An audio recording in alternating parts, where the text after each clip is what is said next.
Number of moles निकालने का ये एक फॉर्मूला है।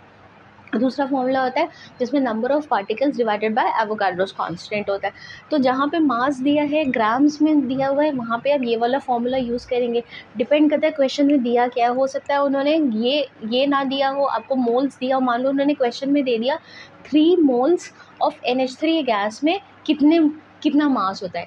3 मोल ऑफ NH3 गैस, इसको इस तरीके से भी लिख सकते हैं कि 3 मोल्स ऑफ NH3 गैस अगर है तो उसका मास कितना होगा, तो what will be its mass. It can come in this way also.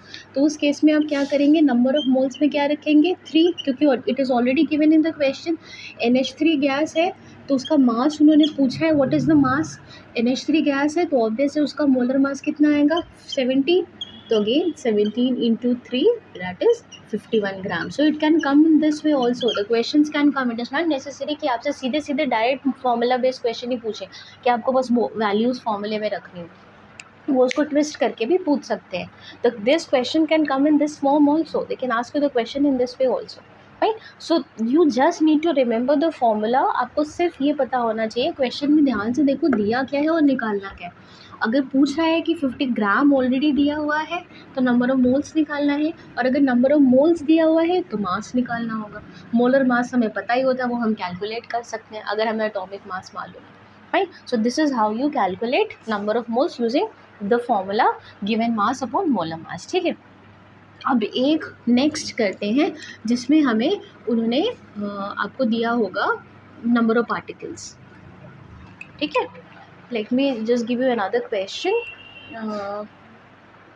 Calculate the number of moles. इसको कैलकुलेट करो। क्वेश्चन है 8.066 इंटू 10 की power 23 number of nitrogen atoms. देखो अब इसमें ये फॉर्मूला, हम मास वाला फॉर्मूला नहीं यूज़ कर सकते। We can not use the same formula जिसमें मास वाला फॉर्मूला हम यूज़ कर रहे थे, ये वाला नहीं यूज़ कर सकते ना, क्योंकि यहाँ पे मास कहीं दिया ही नहीं। But we can find number of moles using the second formula which is number of moles is equal to number of moles is equal to number of particles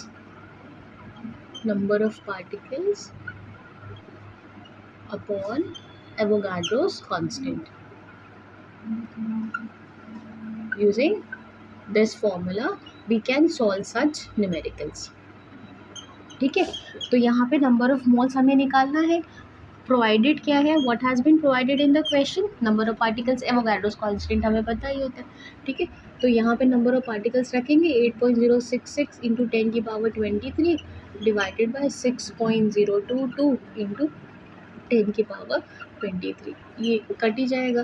तो 8.066 डिवाइडेड बाय 6.022 आपका आता है 1.339 मोल्स, ठीक है। ये solve करके रखा हुआ है मैंने, I already solve this question for you, ठीक है, बिफोर हैंड, इसीलिए मैंने डायरेक्ट निकाल दिया, I have not solve it in front of you, right. So this is how you can calculate number of moles if particles are given, ठीक है। ये थोड़ा सा मुश्किल हो जाता है क्योंकि पॉइंट्स में होता है, डेसिमल्स में आंसर आते हैं, तो उसको थोड़ा सा जो इसका डिवीजन और मल्टीप्लिकेशन होता है बिट डिफिकल्ट है, but you can solve it, right. Now अब कल मैंने जब आपको बता रही थी तो मैंने आपको पूछा था कि कई क्वेश्चन ऐसे भी आते हैं जिनमें आपको ये दोनों फॉर्मूलेज यूज़ करने होते हैं। फाइन, सम क्वेश्चंस कम जिसमें आपको ये दोनों फॉर्मूले यूज़ करके फाइनल नंबर ऑफ मोल्स निकालना होता है, उसमें कुछ नहीं दिया होता है। लाइक जैसे अभी मैं आपको एक क्वेश्चन दे रही हूँ, फाइन। आई होप आपको इतना तो समझ में आ गया होगा क्लास 9 की इसमें कैसे कैलकुलेशन करनी है, how do you need to calculate it, what method do you need to apply and which formula you need to apply, ठीक है। अब देखो इन्होंने दिया है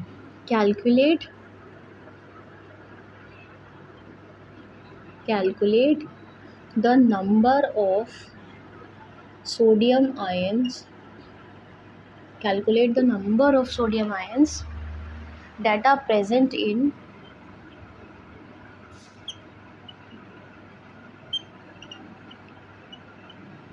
that are present in 212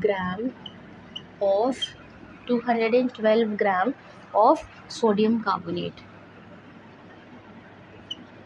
212 gram of sodium carbonate, this is the question.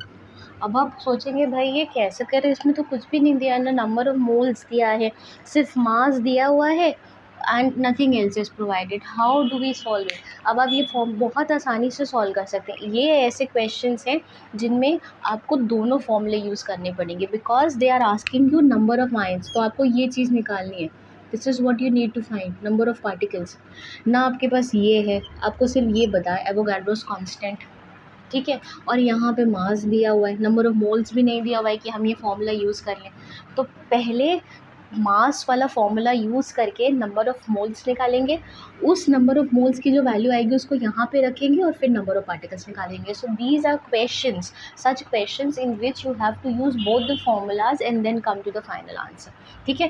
तो पहला formula use करते हैं, number of moles is equal to, क्योंकि नंबर ऑफ मोल्स निकालना पड़ेगा तभी हम नंबर ऑफ पार्टिकल्स निकाल पाएंगे, given mass upon molar mass, ठीक है। ये फॉर्मूला मैं क्यों यूज़ कर रही हूँ, क्योंकि ध्यान से देखो यहाँ पे ग्राम्स दिया हुआ है, तो इसका मतलब हम ये फॉर्मूला यूज़ कर सकते हैं।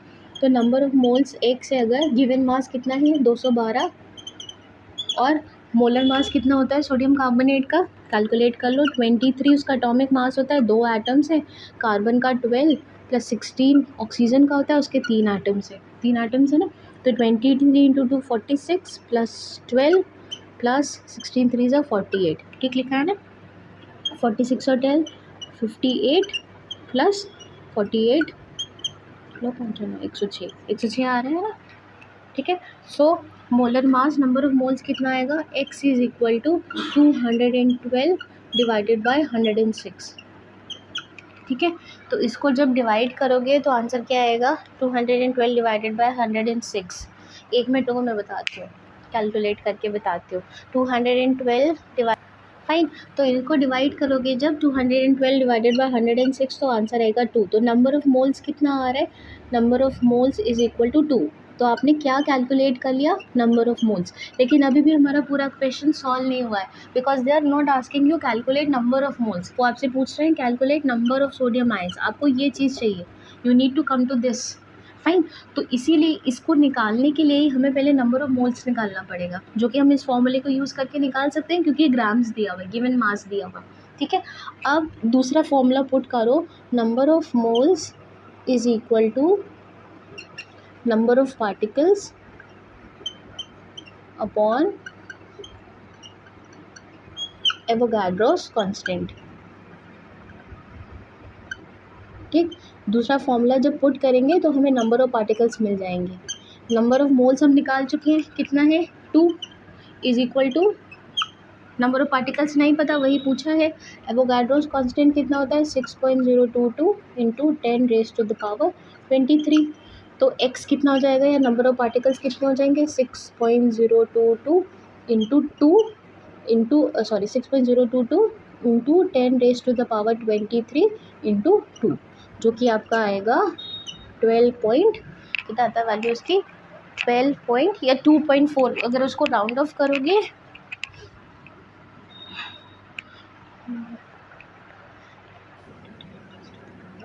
24, ये आएगा आंसर इसका 2.40 into 10 raise to the power 24, ठीक है। So this is how you reach to the final answer using both the formulas, ठीक है। तो कई क्वेश्चंस ऐसे भी आ सकते हैं जिनमें आपको दोनों फॉर्मूले यूज़ करने हैं, डायरेक्ट आंसर नहीं निकालना है, राइट। तो वो ध्यान से देखना है कि क्वेश्चन में पूछा क्या है, what is given, which formula you can use, what you need to find and using that which other formula can you use. तो ऐसे क्वेश्चंस भी आते हैं, ऐसे सिंपल क्वेश्चंस नहीं आते, ठीक है। सो आई होप क्लास 9 की आपको इतना समझ में आ गया होगा। अभी भी आपको अगर नंबर ऑफ मोल्स, क्योंकि ये कॉन्सेप्ट अगर आप 11th में साइंस ऑप्ट करेंगे तो फिर आएगा, तो अगर आप यहाँ नहीं समझे हैं तो प्लीज़ इसको क्लियरली समझ लीजिएगा। कोई क्वेश्चन है, कोई क्वेरी है, you want to ask me something, please write in the comment section, I will explain it to you, मैं सॉल्व कर दूँगी आपके लिए, ठीक है। Thanks for watching class 9।